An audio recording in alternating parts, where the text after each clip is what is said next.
Marami ang nagalit na mag-iwan ng truck-truck na basura sa Rizal Park ang mga nagpasko roon. Marami sa mga basura, plastic. May ordinansa sa Maynila na nagbabawal sa paggamit ng mga plastic bag at polystyrene packaging. Hindi bababa sa 7 LGU sa Metro Manila ang may ordinansang nagbabawal o naglilimita sa paggamit ng single-use plastics at polystyrene packs. May ordinansa sa plastic ang Las Piñas, Makati, Marikina, Muntinlupa, Pasay, Pasig at Quezon City. Bawal din ang single-use plastic at styrofoam sa Baguio City. At sa muling pagbubukas ng Boracay noong October 2018, ipinagbawal na rin ang paggamit ng single-use plastic sa isla.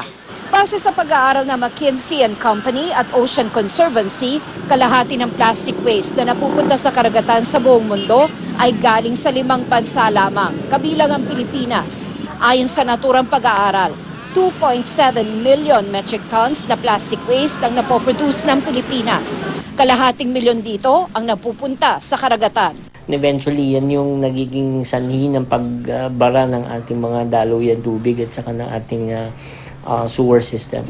Ang mga gagamit ng plastic kapag bibili ng produkto, kailangan magbayad ng 2 piso kada plastic bag na gagamitin naman ng establishmento sa mga aktibidad na makakalikasan.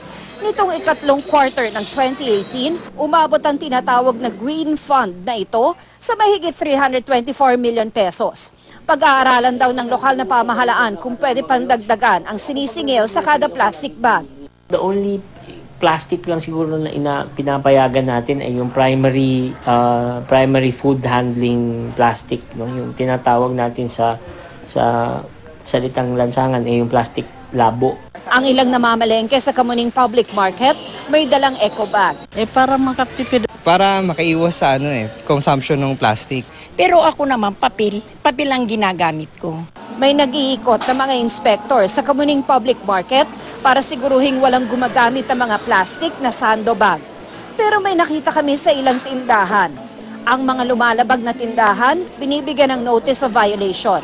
Pag nakatatlong notice na, paalisin na sila sa pwesto.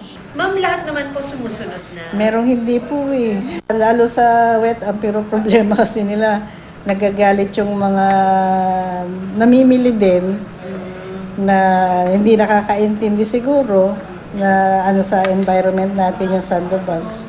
Sinasabi naman namin na bawal magkalat ng mga plastic.